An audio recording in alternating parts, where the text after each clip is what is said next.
कसं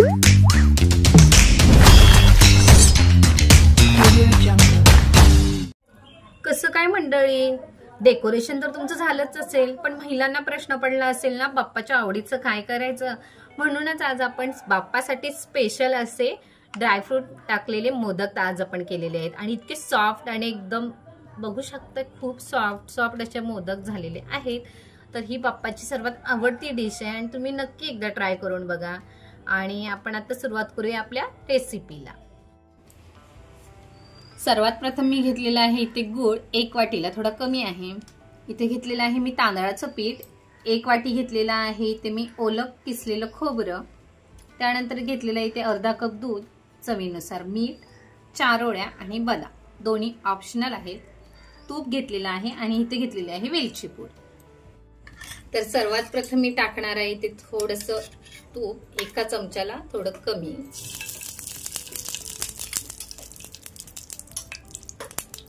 त्यानंतर मी ते ऍड करणार आहे हे 1 वाटी खोबरं.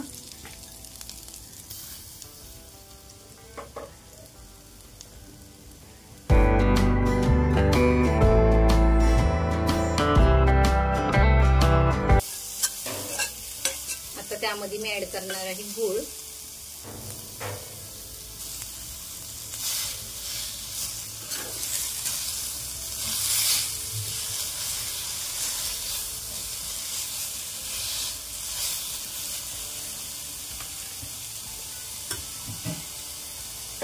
आता आपल्याला हे व्यवस्थित गूळ जो आहे तो वितळू. तर आता हा गूळ इथे पूर्णपणे विरघळलेला आहे. आता यामध्ये मी ऍड करणार आहे आपले ड्रायफ्रुट्स. 4 ओळ्या मी इथे ऍड केलेल्या आहे. बदाम. आता मी यामध्ये ऍड करते ही वेलची पूड. आता आपल्याला ते एकत्र मिक्स करून घ्यायचं आहे.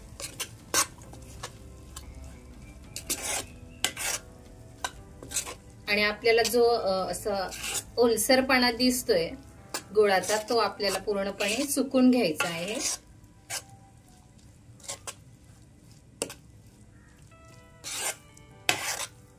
हे तर मी मिक्स करून घेतलेला आहे. आता फक्त आपल्याला जो ओलसरपणा नारळाचा दिसतोय तो पूर्णपणे सुकून घेऊन एका साईडला ठेवून द्यायचं आहे. तर इथे हे बघू शकताय खूप छान असं सुकलेलं आहे. मी आता हे काढून घेते आणि कलर सुद्धा खूप छान दिसतोय की नाही.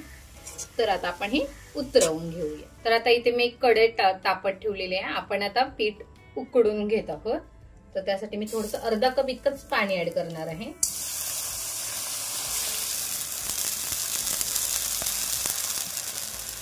इथे मी हे अर्धा वाटी पाणी टाकून घेतलं. आता आपण दूध घेतलं होतं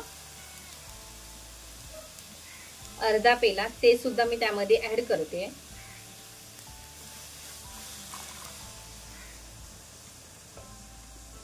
आणि त्यामध्ये ऍड करते मी हे थोडंसं तूप.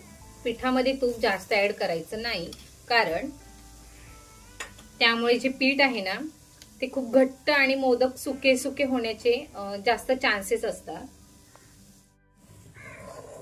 आता आपल्याला हे व्यवस्थित एकजीव करून घ्यायचं आहे आणि उकळी काढून घ्यायची आहे.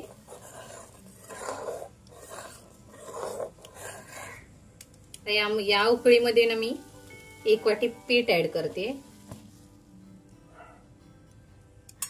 त्यामध्ये मी ऍड करते हे मीठ. आता आपल्याला हे व्यवस्थित एकजीव करून घ्यायचं आहे.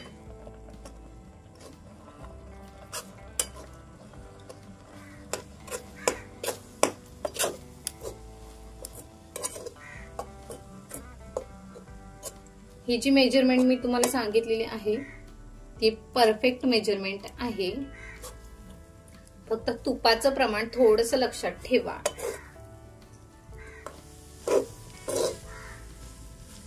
तर इथे ही माझी उकड काढून झालेली आहे. मी आता पीठ हे व्यवस्थित काढून घेते आणि आपल्याला मधी मधी ना पाण्याचा हात लावूनच ते पीठ व्यवस्थित मळून घ्यायचं आहे. तर आता हे मी काढून घेते पीठ मी ते हे काढून घेतलंय आणि व्यवस्थित थंड व्हायला द्यायचं आपण हे पीठ. आणि पीठ मी जे सगळं जिन्नस घालून पीठ उकडी काढून घेतले त्याचं कारण मोदक जे आहेत ते आपल्याला व्यवस्थित त्याच्या पाकळ्या पडण्यासाठी खूप छान त्याचा उपयोग होतो, त्यामुळे मी इथे हे करून घेतले आणि एकदम मऊ लुसलुशीत असे मोदक त्याचे तयार होतात. तर आता हे पीठ मी व्यवस्थित थंड करून घेते. तर आता हे थोडंसं पाणी घालून पीठ मी मळून घेते आणि खूप छान असं मऊ लुसलुशीत असं पीठ आपल्याला मळायचं आहे. तर आपण आता हे पीठ मळून घेऊया. तर इथे हे मी जे पीठ आहे ते व्यवस्थित सॉफ्ट एकदम मळून घेतलेलं आहे. आता आपण ह्याच्या व्यवस्थित पाती तयार करून घेणार आहोत. पण तुम्हाला माहिती आहे का, आज पाती मी नाही करणार आहे, तर माझी आजी बनवणार आहे. कारण खूप छान पाती बनवते ती आणि गणपतीच्या प्रत्येक मोदकाची पात ही तीच बनवते. तर आता आपण तिच्याकडून त्या पातीचा शिकून घेऊया. तर ही माझी आजी आहे, एकदम साधी सरळ. तर तिच्याकडून आपण शिकून घेऊया पाती कशा करता येते. आणि तिची ना ही खूप पारंपरिक आणि जुनी पद्धत आहे. माझी मम्मी तर तिलाच जसं कॉन्ट्रॅक्टच दिल्यासारखा करते आणि किती छान बनवते बघा. मी त्याचं मोदक सुद्धा तयार करून दाखवते आणि किती कमी वेळात ती बनवते ते पण बघा. खूप छान पाती बनवते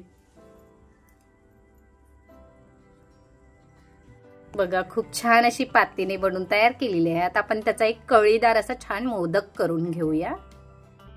तर आता मी इथे थोडंसं आपण बनवलेलं सारण होतं ते टाकून घेते आणि याच्या मी आता कळ्या पाडते.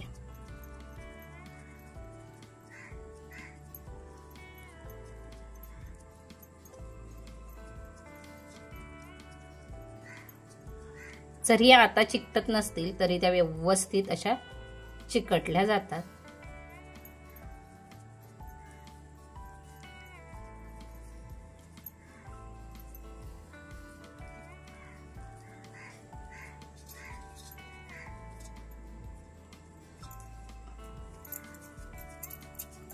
बघा किती छान अशा कळ्या पडलेल्या आहेत ना मोदकाच्या. आता याचप्रमाणे आपल्याला दुसऱ्या सुद्धा करून घ्यायच्या आणि ह्याच्या कळ्या अशा छान पडतात म्हणूनच आम्ही आमच्या आजीकडून हे पाती ज्या आहेत त्या तयार करून घेतो. त्याने मोदकाला ज्या कळ्या पडतात त्या खूप सुबक आणि खूप छान अट्रॅक्टिव्ह दिसतात. याचप्रमाणे आता आपण दुसरे सुद्धा मोदक तयार करून घेणार आहोत. तर माझे सर्व मोदक बनून तयार आहेत आणि हा शेवटचा एकदम छोटूसा मोदक होणार आहे तयार, दाखवते तुम्हाला. आणि तुम्ही माझी आजी बघितलात ना, खरंच जुनी माणसं किती साधी सरळ, राहणीमान पण एकदम साधच असतं ना, तशीच माझी आजी आहे आणि प्रत्येकाच्या आयुष्यात ही आजी असावीच. कारण आजीकडून आपल्याला बरंच काही शिकण्यासारखं असतं. आणि हा माझा मोदक एकदम छोटूसा असा तयार झालेला शेवटचा मोदक आहे. माझे 17 मोदक इथे बनवून तयार आहेत. माझ्या बहिणीने केलेला मोदक दाखवते. हा तिने पहिलाच मोदक केला होता आणि हा तिने नंतर चमच्याच्या साह्याने केलेला मोदक. खूप छान आणि कळीदार मोदक वाटतं, एकदम वाटतं की नाही भारी. तर तिने मला सांगितलं दीदी अशा नवीन नवीन ट्रिक्स आहेत, बट जे आपल्या हाताच्या मोदकाच्या कळीला जी चव आहे ती चमच्याच्या कळीला मोदकाची चव नाही. चव असेलही पण जो आपुलकीपणा असतो तो हातामध्येच असतो, तो चमच्यामध्ये नसतो. तर आता आपण हे उकडायला ठेवूया. मी इथे एक पातेलं ठेवलंय आणि त्याच्यावर ही चाळण ठेवलेली आहे. आणि हो, चाळण मी व्यवस्थित तुपाने ग्रीस करून घेतलेली आहे. तुम्ही तेल लावून ग्रीस केला तरी चालतं. आणि जर तुमच्याकडे हळदीची पानं असतील तर ती सुद्धा तुम्ही आतमध्ये टाकून छानपैकी त्याला उकडवून घेऊ शकताय. आणि जर तुमच्या घरात केसर अवेलेबल असेल तर एक एक जरी वरती पाकळीवर ठेवलं तरी सुद्धा छान होतात. तर मी मोदक हे ठेवून घेते. थोडासा मी मोदकामध्ये स्पेस ठेवलेला आहे, एकदम जास्त सुद्धा स्पेस मी ठेवलेला नाहीये. तर हे मोदक मी ठेवून घेते. सगळे आतमध्ये ठेवून घेतलेत आणि आता व्यवस्थित त्याला झाकण देऊन मी फक्त 7 ते 8 मिनिटच मी जास्तीत जास्त वाफून घेणार आहे. कारण पीठ सुद्धा आपण व्यवस्थित वाफून शिजवून घेतलेलं आहे आणि चून जो आपण आतमध्ये सारण जे भरलेलं आहे ते सुद्धा खूप छान असं आपण तयार करून मग भरलेलं आहे. त्यामुळे वरचं पीठ शिजायला जास्त वेळ लागत नाही. एक 7 ते 8 मिनिटं. आता आपण व्यवस्थित झाकून. वाव, खूप छान आणि खूप छान सॉफ्ट असे झालेले आहेत. तुम्ही बघू शकता एकदम सॉफ्ट असे, म्हणजे एकदम असे आपण बासमती राईस पासून जे पीठ तयार केलेलं असतं सेम त्याच्यासारखं स्ट्रक्चर आलेलं आहे. तर आता आपण हे काढून घेऊया. तर मंडळी, आपल्याच बनून तयार आहेत उकडीचे मोदक. आणि हे उकडीचे मोदक मी 1 वाटी पिठापासून 17 मोदक माझे झालेले आहेत आणि खूप छान असे सॉफ्ट आणि एकदम स्पंजी मोदक झालेले आहेत. मी तुम्हाला एक ओपन करून दाखवते.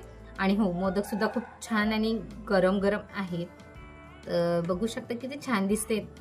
आता आपण ह्यावर सोडणार आहोत एक तुपाची धार, जी खायला पण पारंपरिक आणि दिसायला तर अतिशय पारंपरिक. आहा, किती छान दिसते ना मोदक आपला. तर आणि बाप्पाची तर सर्वात आवडती डिश आहे. तुम्ही एकदा नक्की ट्राय करून बघा. आणि तुम्ही जर आमच्या चॅनलला अजूनही सबस्क्राईब केलं नसेल तर मला नक्की माझ्या चॅनलला सबस्क्राईब करा, माझ्या व्हिडिओला लाईक करा आणि तुमचे जे काही प्रतिक्रिया असतील त्या मला कमेंट करून सांगा.